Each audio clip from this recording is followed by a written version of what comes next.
What would you do if you saved someone's life and they repaid you with a death sentence?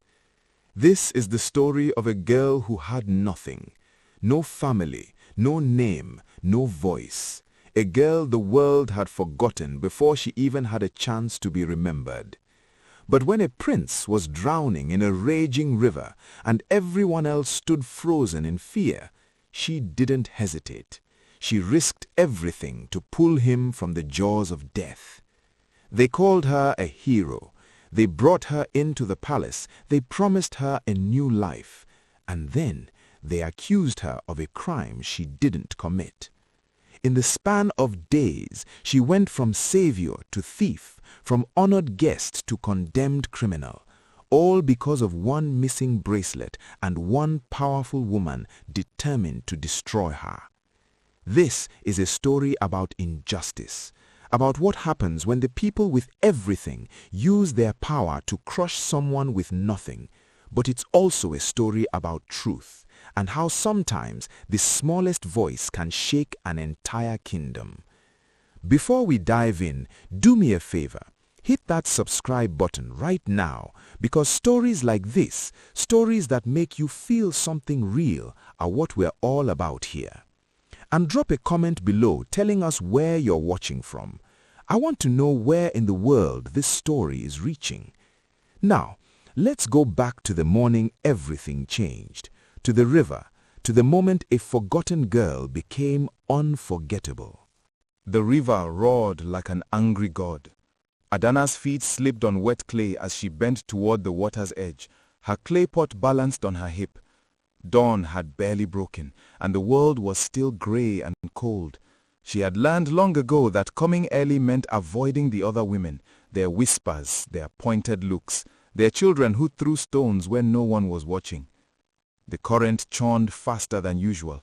Last night's storm had fed the river until it swelled beyond its banks, carrying broken branches and red mud in violent swells. Then she heard it, a voice, desperate, choking. "Help! Somebody!" Adanna's pot clattered to the ground. Her eyes scanned the churning water and found him, a figure thrashing in the current, already 50 paces downstream and moving fast. His wrapper was the deep indigo only nobles wore. His coral beads caught the early light. "The prince!" She didn't think. Her body moved before her mind could protest. She ran along the riverbank, her bare feet pounding against roots and stones. The water was pulling him toward the bend where the current became a death trap, where even strong swimmers disappeared. "Hold on!" she screamed.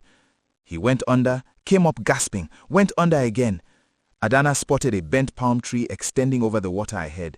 She scrambled up its slippery trunk, her legs gripping back, splinters driving into her palms.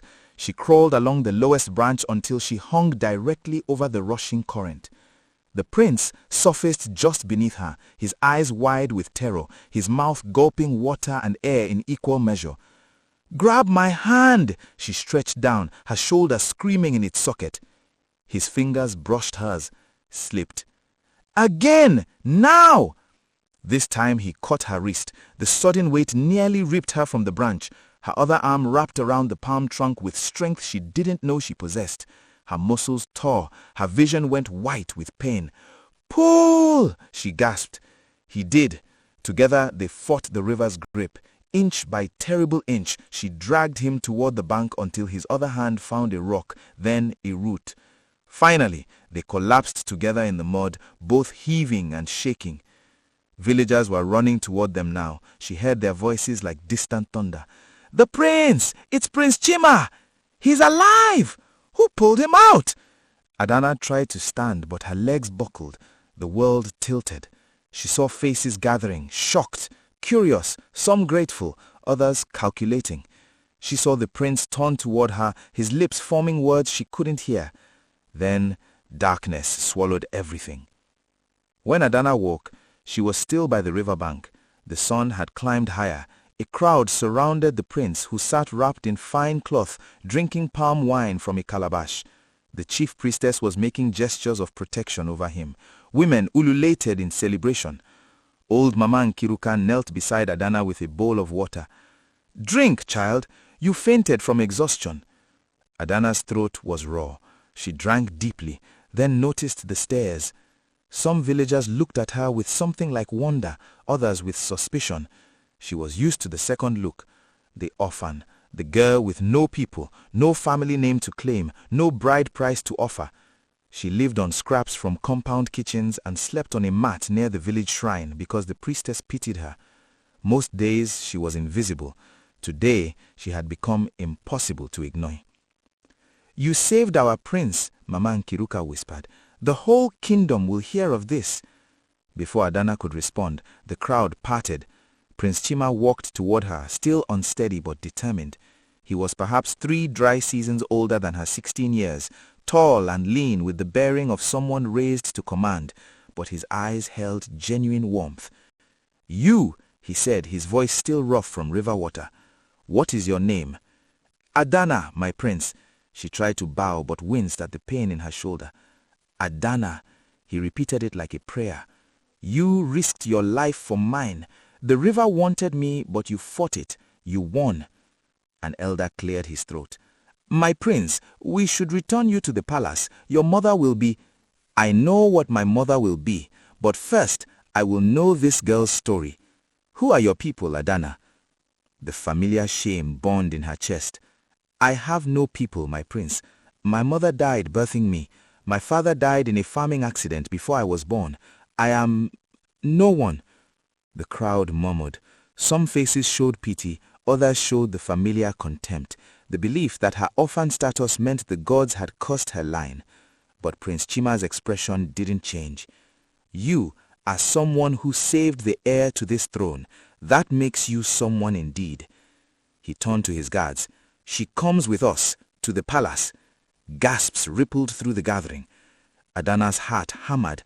"My prince, I don't—" "You saved my life. The least my family can do is ensure you never go hungry again. You will be given work in the palace, proper work, proper shelter." He smiled, and for a moment she believed in kindness. "It is decided." The walk to the royal compound took an hour. Adanna had only seen it from a distance, the high red walls, the carved gates, the bronze sculptures of ancestors guarding the entrance. Inside, the compound was a different world. Smooth clay walls painted with sacred symbols. Courtyards filled with flowering plants she couldn't name. Servants in clean wrappers moving with quiet efficiency. Everything spoke of order, wealth, power. And then she saw the Queen Mother. Nneka emerged from the main obi like a thundercloud given human form. Her wrapper was the finest akwete cloth, her neck heavy with coral and ivory. Her face was beautiful in the way a leopard is beautiful, elegant and dangerous. "Chima," her voice could have cut stone. "What madness is this? You disappear before dawn, nearly drown, and return with this?" Her eyes raked over Adanna with open disgust. Prince Chima stepped forward. "Mother, this girl saved my life. I was caught in the flood. She pulled me from the river at great risk to herself." "So the servant told me." The Queen Mother's lips thinned.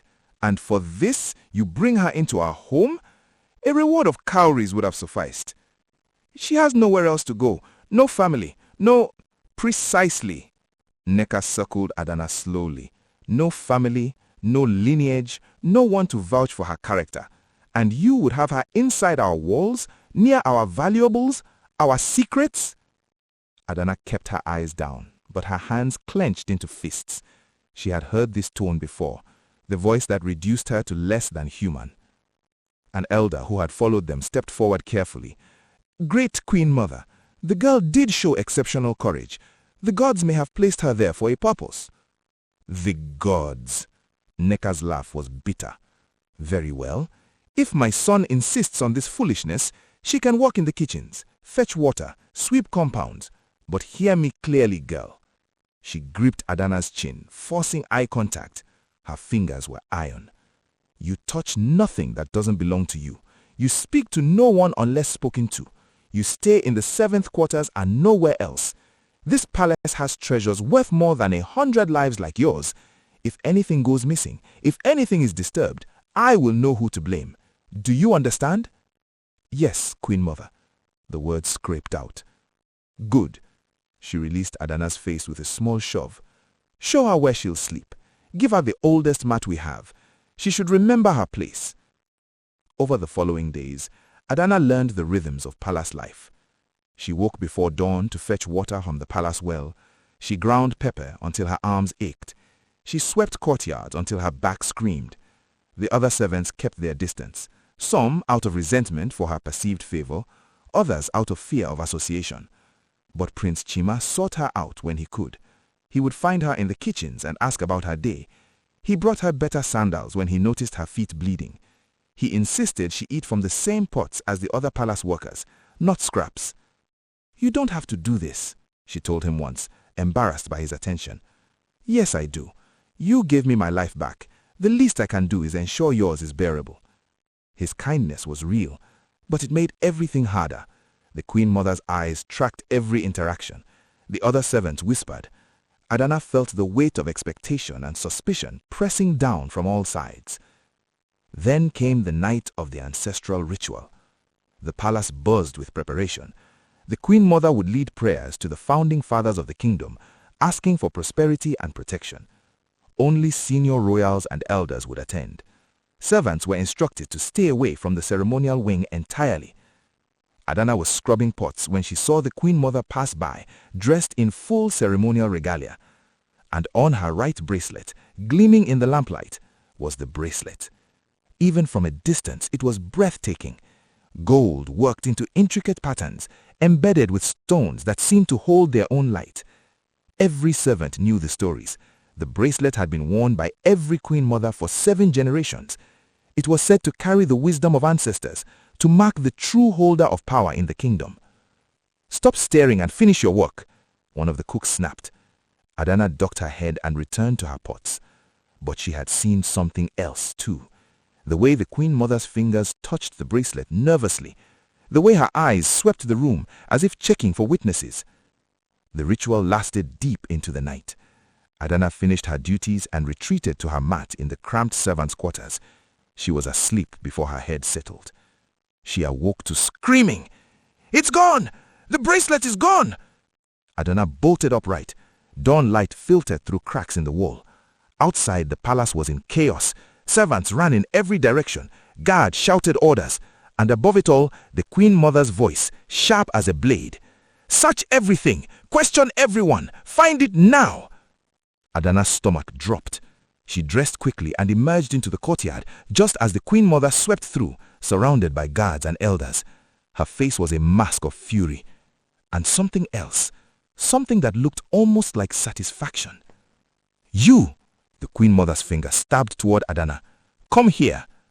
Every eye turned. Adanna's legs moved as if in a dream. She stopped 3 paces from the Queen Mother and bowed. My Queen Mother, Where is it?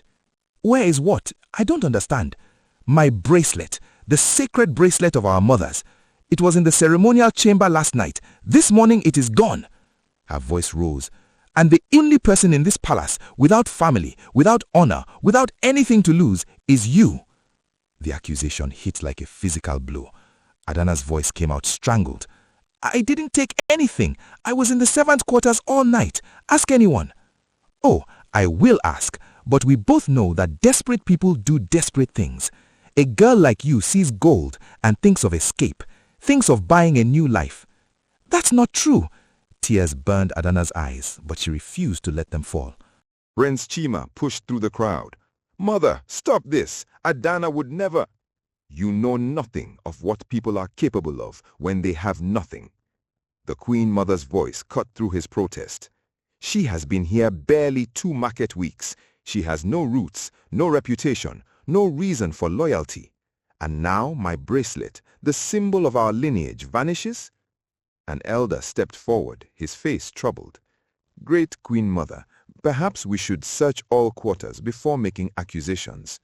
Search them all then, but we start with hers. Guards descended on the servants' quarters. Adanna stood frozen as they tore through her few possessions, a worn wrapper, the sandals Prince Chima had given her, a small wooden comb, nothing else, because she had nothing else. But the absence of evidence only seemed to fuel the Queen Mother's rage. She's hidden it somewhere, in the gardens, by the walls, buried it perhaps. She turned to the assembled crowd, servants, guards, elders, curious nobles. This girl came to us as a beggar. We took her in out of obligation, and this is how she repays our generosity. With theft, with sacrilege. I saved your son's life. Adanna's voice broke free, raw and desperate. I almost died pulling him from that river. Would someone planning to steal from you risk everything for your family? For just a moment, uncertainty flickered across some faces in the crowd. The logic was sound. The timing made no sense.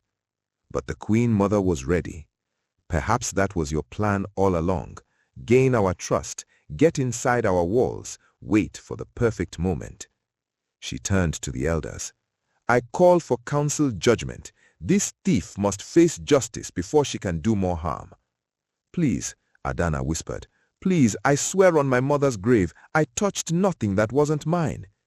Your mother has no grave, the Queen Mother said coldly. You have no mother, no father, no one to speak for your character. That is precisely the problem. The council convened within the hour. Adanna was dragged before the elders in the judgment hall, her hands bound with rough rope. Prince Chima was there, his face anguished but powerless. He was too young to overrule the council, too untested to challenge his mother directly. The head elder spoke gravely. Adanna, daughter of no house, you stand accused of stealing the sacred bracelet. How do you answer? I am innocent. Her voice was steady now, emptied of everything but truth. I have taken nothing. I would never dishonor the family that sheltered me, even if that shelter came with suspicion. Whispers rippled through the assembled nobles and elders. Some faces showed doubt, others showed conviction.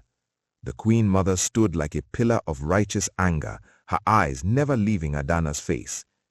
If you're watching this story and your heart is breaking for Adanna right now, hit that subscribe button, because what happens next will shock you. Trust me, you need to see how this unfolds. The deliberations took hours. Adanna waited in a storage room, guarded and alone. She could hear muffled voices, arguments rising and falling. Once she heard Prince Chima shouting, then silence. When they finally brought her back, the head elder's face told her everything. The council has decided, without evidence of innocence and given the sacred nature of the stolen item, you are sentenced to banishment. You will be taken beyond our borders at dawn and forbidden to return on pain of death. Banishment was a slow death sentence. No village would take in someone cast out for theft. She would wander until starvation or wild animals claimed her. Prince Chima shot to his feet. This is wrong. You have no proof. Sit down, my son, the Queen Mother said quietly. Justice has been served. Justice? This is murder disguised as law. Enough! The head elder's staff struck the ground. The decision is made. Take her away. They locked Adanna in a small hut behind the palace. Through the woven walls she could hear the compound settling into evening routines, normal life continuing while hers ended.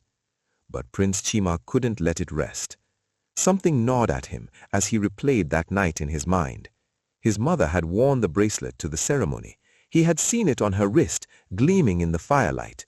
But when had she removed it, and where? He began asking quiet questions.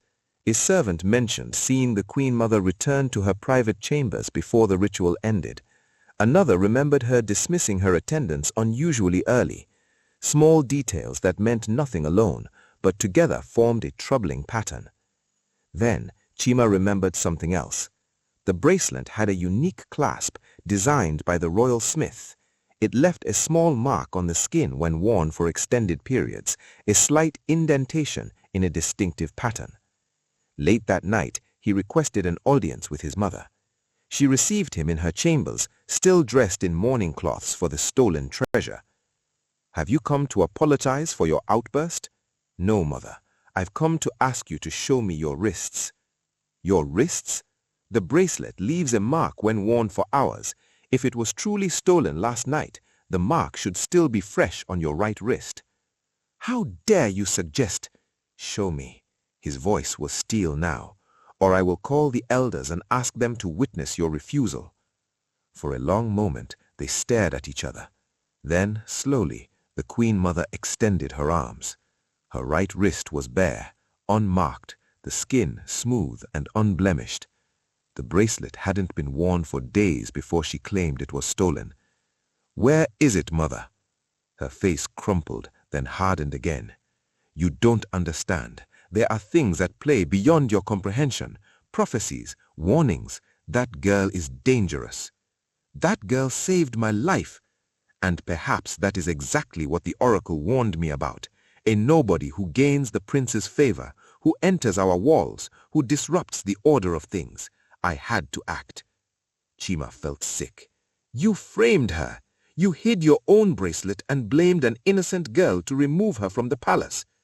To protect you, to protect this kingdom." "No," he stepped back from her. "You acted out of fear and pride, and an innocent person will die for it." He turned and ran. The next morning, as guards prepared to escort Adanna beyond the kingdom's borders, Prince Chima burst into the compound square where villagers had gathered to witness the banishment. "Stop! Everyone, stop!" He climbed onto the judgment platform, breathing hard. "Before this girl is cast out, the kingdom deserves to know the truth. My mother's bracelet was never stolen. She hid it herself." Gasps erupted from the crowd. The Queen Mother appeared, her face pale. "Chima, be silent!" "No more silence, no more lies." He held up his hand. "I examined my mother's wrist last night. The bracelet leaves a distinct mark when worn for hours. Her wrist bore no such mark. The bracelet hadn't touched her skin for days before she claimed it was stolen." The head elder stepped forward, his expression grave. "Is this true, Queen Mother?" Neka's composure finally shattered. "You don't understand. The oracle spoke of a threat from one without lineage I had to protect." "You had to protect your pride, and you were willing to murder an innocent girl to do it." The crowd's murmur grew to a roar. Some voices demanded proof, others called for the Queen Mother's own judgment. The elders huddled in urgent conference. Adanna stood in the center of it all, barely believing what was happening, her hands bound, trembling. The head elder raised his staff for silence. "Bring the Queen Mother's private chambers under guard. Search them thoroughly. If the bracelet is found hidden there, we will know the truth of this matter." It took less than an hour. A guard emerged holding a cloth bundle. Inside, gleaming and perfect, was the ancestral bracelet. The Queen Mother sank to her knees. The judgment was swift. Neka was stripped of her ceremonial duties and confined to her chambers in disgrace. The elders publicly cleared Adanna of all accusations and offered formal apologies. She stood before the kingdom, no longer invisible, no longer voiceless. Prince Chima approached her as the crowd dispersed. "I am so sorry, for my mother, for everything." "You saved me," Adanna said quietly. "When everyone else was ready to believe the worst, you searched for truth. Because you taught me something when you pulled me from that river, that courage has nothing to do with titles or bloodlines, that sometimes the poorest person in the kingdom has more honor than those who sit on thrones." He turned to address the remaining elders and villagers. "Let this be remembered. Adanna, daughter of no house, will be given land and resources to build her own life, not as charity, but as payment of a debt this kingdom owes her. Twice now she has saved a prince, once from water, once from his own family's corruption." As the sun set over the kingdom, Adanna walked through the palace gates, truly free for the first time in her life, not as a servant, not as an orphan, but as someone whose name would be remembered. Because sometimes the smallest voice speaks the loudest truth, and sometimes the greatest power is knowing you did nothing wrong. If this story moved you, let me know in the comments. Hit that like button if you believe truth always finds its way to light, and subscribe because stories like this, stories that matter, are what we're all about here.